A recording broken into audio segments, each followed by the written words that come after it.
Ladies and gentlemen, welcome back once again. This is GM Grant with episode 2 of our coverage of CT Football Manager. If you have come here willingly from episode 1, welcome back. And if you are here because your YouTube sidebar is all messed up again and you do not know why this was suggested to you, also, I do bid you welcome. Last episode, we kind of gave a general overview of the game, of kind of the menus and the screens that we'll be taking a peek at throughout our journey here. As I mentioned last episode, there was an issue with the schedule. I reran the team multiple times. I got the same issue. I reran all of the teams. Well, not all the teams. I picked a couple teams from other conferences, restarted, reran the opening simulation, and continued to get the same issue. So, for example, if we go to our future opponents, which again, future opponents looks great. We have the conference games we need every year for the next 5 years. Just whatever's going on with the coding.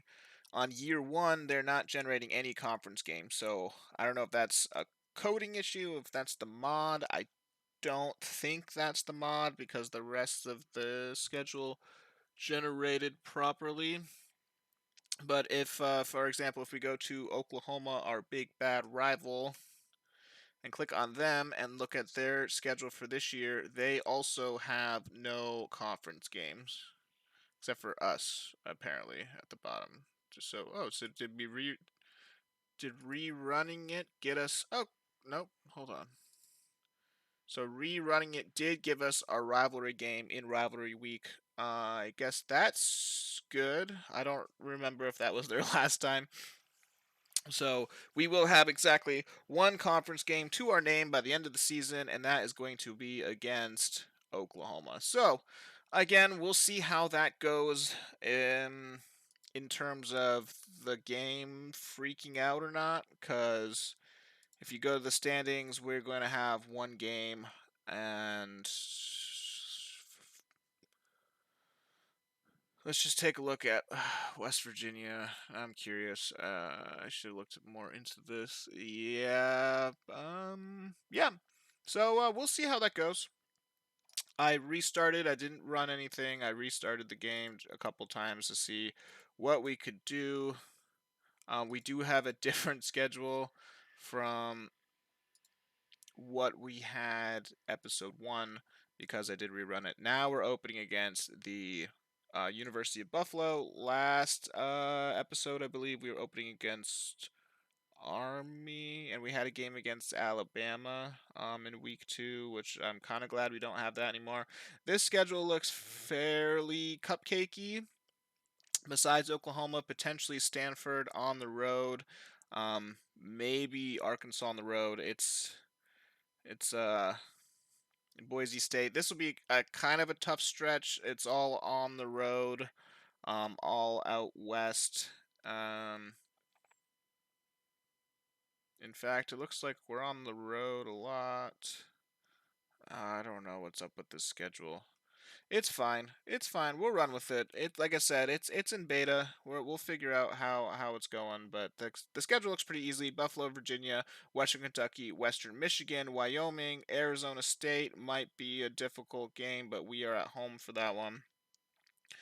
Central Michigan, Utah State, and then Boise State, Arkansas, Stanford, Oklahoma. The last 4 games are going to be tough.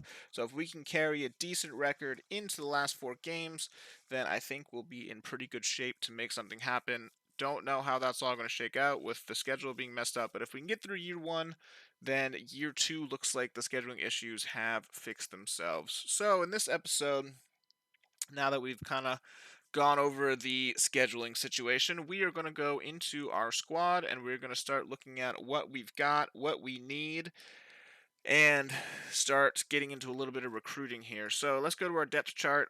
This all regenerated as well. If you remember last episode, we had 8 punters, I believe. Let's see how many punters we have this time. This time we have 6 punters. So Less punters. That's good. Still two four-star punters. One of them's a freshman and one of them's a junior. So I can work with that. Last time, if you caught episode 1, we had 8 punters. 4 of them were freshmen. Like 3 of them were sophomores. They were all decent ratings. I'm actually going to make a note of this now that we want to keep Hill and Freebury on the team for our punters when we get to the point where we're starting to dole out long-term scholarships. We only need 2 punters on the team, and I think those are going to be it. But so if we go to our depth chart, let's see what we got. We have a 4-star senior quarterback. That's pretty good. And then we have a 3-star junior who will probably step up for him when he graduates this year. And then we have Joey Leach waiting in the wings. He's a freshman. He's 6'5". I like that. Um, I wish that I could click on him from this screen, but you can't. So you kind of right now have to look at your depth chart and then go to your squad and then find Joey Leach, which we are going to do. So we can take a look at him. Here we go, Joey Leach. Again, we have a ton of quarterbacks on the roster too. We have to kind of call some of this out. So Joey Leach, he's our 3rd on the depth chart right now. Right now, he's a preferred walk-on. We probably are going to give him a full scholarship when it comes time for that.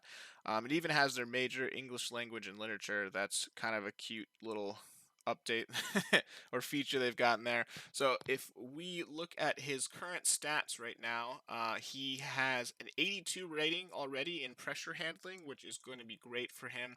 He's got 80 vision and 73 leadership already. So I think that he could be an excellent prospect for us. He was a 4-star recruit coming out of high school. I don't know if this is their position rank, if it's overall out of 100. We'll kind of figure that out as we go. He's got 73 throw accuracy already and 67 mobility, so I think he could be our quarterback of the future.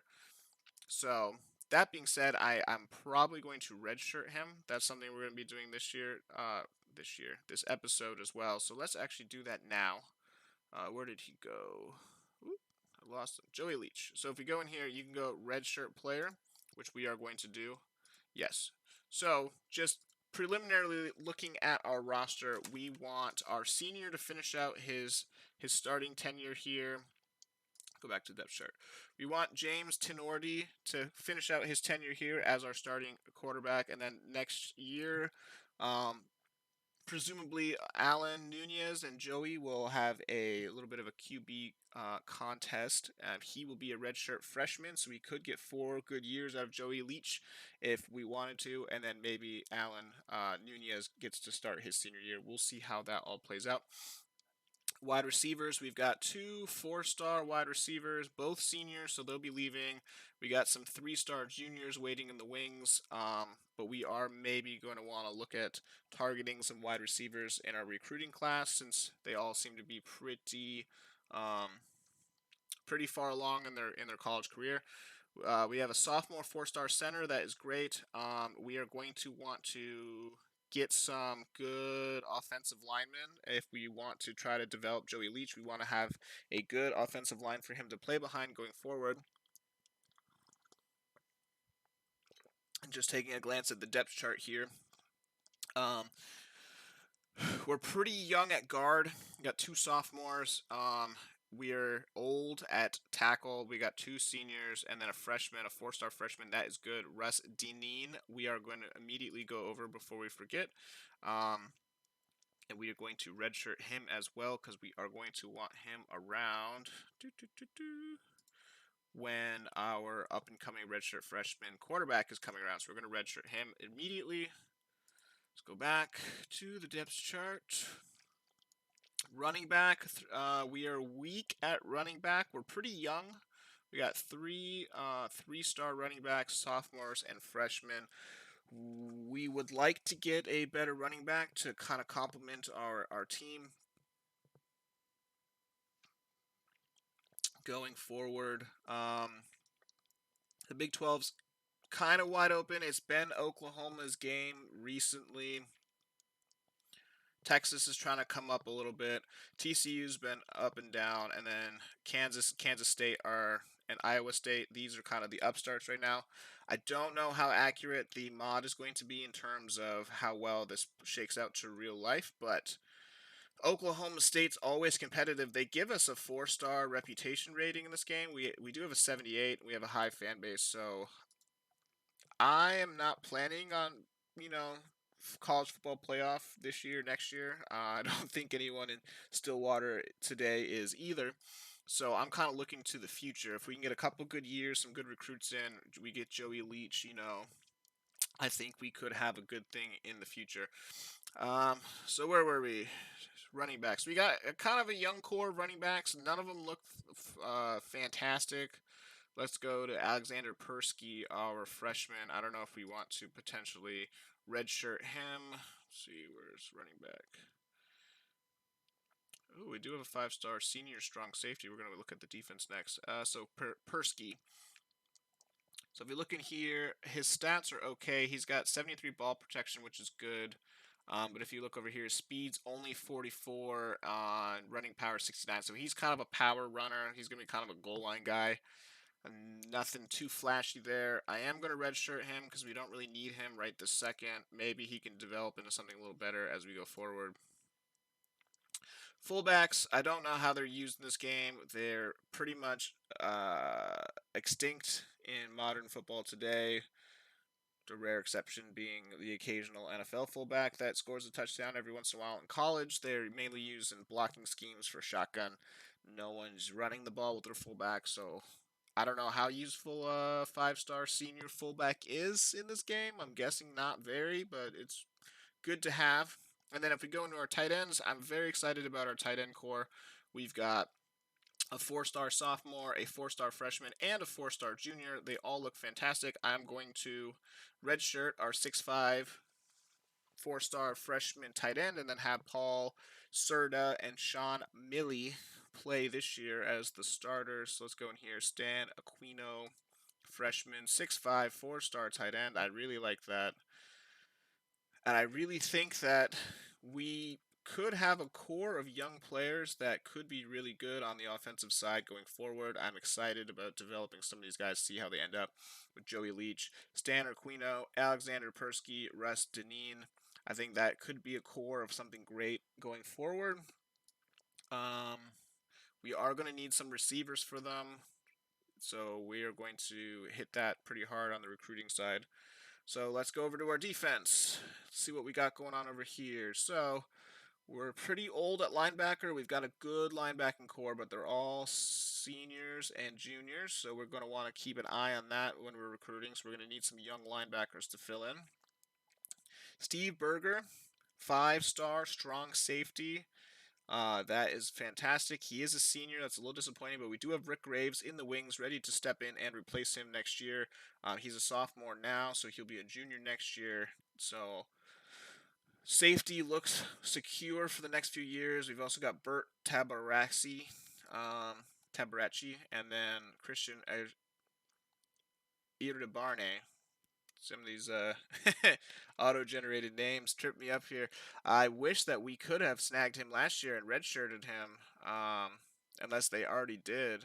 Remove from depth chart now. You're good, because I've already got a sophomore 4-star strong safety. So we'll see how that goes. Free safety also looks equally strong. We have a 4-star sophomore who's going to start for us here. And then Charlie Jerry, what a name, Charlie Jerry, 6'3", freshman, 306 pounds. Holy crap, as a free safety? What is going on with Charlie Jerry? Let's take a look. Free safety. Oh my goodness, we are probably going to redshirt him. I don't know if he needs to go on a diet or what. Where are you, Charlie Jerry? Preferred walk-on. Walked on at Oklahoma State. So he is an automatically generated freshman, a walk-on. What a grab! A 4-star walk-on from Mayhard, Georgia. He drove his way all the way from Georgia as an 18-year-old to walk on to Oklahoma State. What a guy! He is 6'3", 306 pounds. He could be the largest free safety in college football history. I don't know about that, but he's got 89 awareness, 86 intelligence, and 88 acceleration already as a freshman. A 306-pound, 6'3" free safety freshman with 88 acceleration. He is going to fly into the gap. Fly into the gap. I am super excited. That is hilarious. I don't, I don't know if the regen system needs tweaking or if he should have played a different position. I mean, 6'3", 306, with an 88 acceleration might almost want to put him as like a running back, but I don't know if you're allowed to do that. I haven't seen any like retrain him to be a running back or a linebacker, but we are going to redshirt him. We're going to keep a strong eye on Mr. Charlie Jerry. 6'3", 306, 88 acceleration, free safety. He's going to just be punishing players. Oh, hold on. Let's go back to the schedule for a second. So, like, a school like, oh gosh, like Western Michigan, you're going to have some 5'10" kid from Central Michigan, he's playing receiver. He was good in high school. He doesn't have an NFL future, but he's going to get a free education. He's going to get a free education from Western Michigan, and he's going to love life until he catches a ball over the middle and gets laid out by Charlie Jerry running 20 miles an hour, 306 pounds, and he's going to regret his life decision in that moment. I can't wait. That's exciting. Uh, moving on. Moving on. We're redshirting you, Charlie. We got a 5-star senior cornerback. That's good. A 4-star senior cornerback, also pretty good. And then a 4-star junior cornerback. So we need to make a note. We need cornerbacks. So right now, positions we are targeting in our recruiting is going to be wide receiver, cornerback. Was it linebacker? Yes, linebacker and running back. Those are our main four we need right now. And we also, I think we need to get a little bit younger at tackle and tackle. So it's kind of who we're going to be targeting here when we get into recruiting shortly. And let's see. Defensive tackle, 5-star Derek Gould, senior, 6'7", what a beast. 4-star junior, he'll be a senior next year. Same with Harvey Smithson. And then we do have a 4-star freshman, Joe Velasco. We are going to go and quickly redshirt him. Defensive tackle. Joe Velasco, there you are. Let's take a quick peek at him. Arm strength, 80. Interesting. Block shredding. Love that. Block shredding, 80. So he's going to shred some blocks, 77 strength. He's a freshman. He needs some more technicals, a little bit more mental abilities going on. He's got 70 vision. We are going to redshirt him. Okay, and what else we got? Defensive end, we're a little weak at, little old at. It's another, so this team's a little old on the starting depth chart, which, it's fine. It's all good. And then we look at our special teams. We have a senior kicker, junior kicker, decent punter, and then we got a freshman waiting in the wings, Seth Freeberry. That's who we're going to keep on our team. Darian Huff, punt returner. He's a sophomore, and then a freshman, so we're good there. Oh, Charlie Jerry. Oh, Charlie Jerry. He's he's gonna be returning punts for us. What a man. He's gonna be like Taco Charlton, if anyone remembers him. He was kind of a large, beefy player, playing all over the field, kind of in the similar type capacity. So he's gonna be our Taco Charlton going forward here. So special teams looks decent, and throughout the game, if you ever want to click auto update depth chart, the coordinators will kind of set it as they see fit. Generally, I tend to prefer older players who are like, seniors who are playing well to, kind of be the starters. So on and so forth. We will make tweaks if someone ever looks like they're not doing great, but usually the depth chart is pretty solid on its own. We might want to like switch out Travis Burgess, but as like a bench linebacker, a 2-star junior, get him some playing time. We'll see how competitive we need to be going forward. Yeah, so that's that. Where are we at in terms of time? We got about 10 minutes, so we can start taking a peek here at the recruiting. That we kind of know what we're doing. So again, this is their all of the recruits here. This is all positions, all states, all interest, and you can see here they got their grade, number of stars, and their current class year. This is important. So these are the people who are currently seniors in high school or juniors. Both of them can be actively recruited, but if you scroll down, usually there are not too many five-star recruits in the freshman range. So yeah, so like this four-star sophomore here, Quentin Lewis, offensive tackle, we can only watch him right now. We can't actively recruit him. We can keep an eye on him, but he's too young to actively recruit in this game. You can only actively recruit uh, juniors and seniors, which that makes sense. So this is everybody. Most people will have a medium interest if you were a decent school. So as you can see here, all of these people have a medium interest. If you look here, Sheldon Batara has a high interest in us. He's nationally ranked number one, position one, state one. That's what these rankings mean. So he's in Oklahoma. Oh, that's why he's just down the road. He's hometown. We are definitely going to add him to the watch list, and we are instantly going to offer him a full scholarship. Um, he's the number one player in the country. If we could snag him, that would be not only just a major recruiting victory in itself, but it would be a huge boost to the program. And then if you look down here, Martin Skorupski. Oh, that came up better. Also from Oklahoma, you see you kind of get that hometown discount here. I'm assuming for both of these players, we are going to be in direct competition with Oklahoma proper, which that's kind of the way it shakes out for programs like this. So this guy is nationally ranked. He's 34th. Position rank, he's 4th. And state, he's ranked 2 after Shelton Batara. We are also going to immediately offer him a scholarship, because what that does is that puts you um, into the waiting offers area, and then you can start recruiting them. So we can start calling them, ask for a meeting. We're going to do that here in a few days, but we are going to instantly offer them.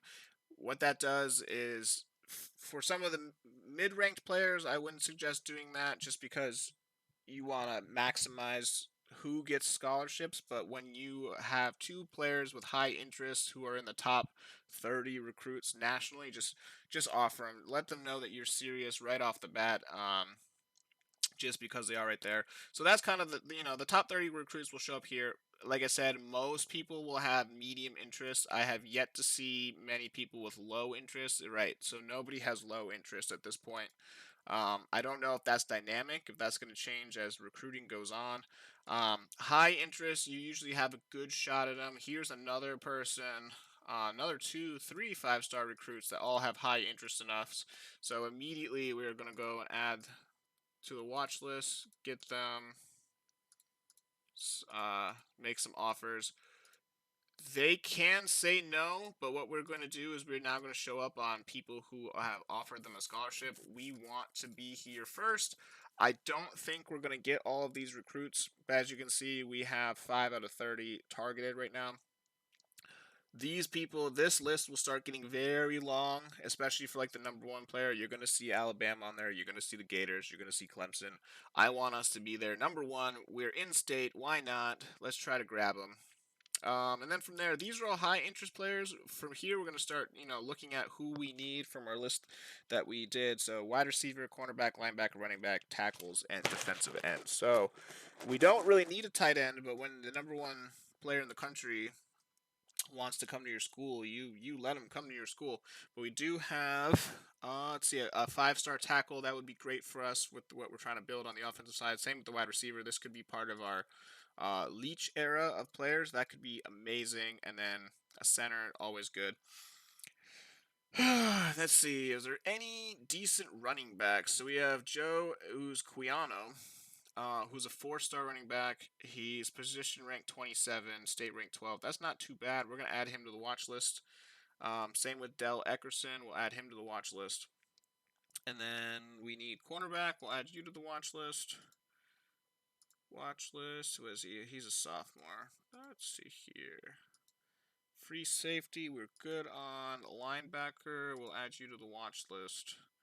And then from here, I usually jump up to the excellent people. So these are kind of slam dunks that if they have excellent interest, from what I've seen, you can offer them a scholarship right away. They're going to be pretty eager to join your program.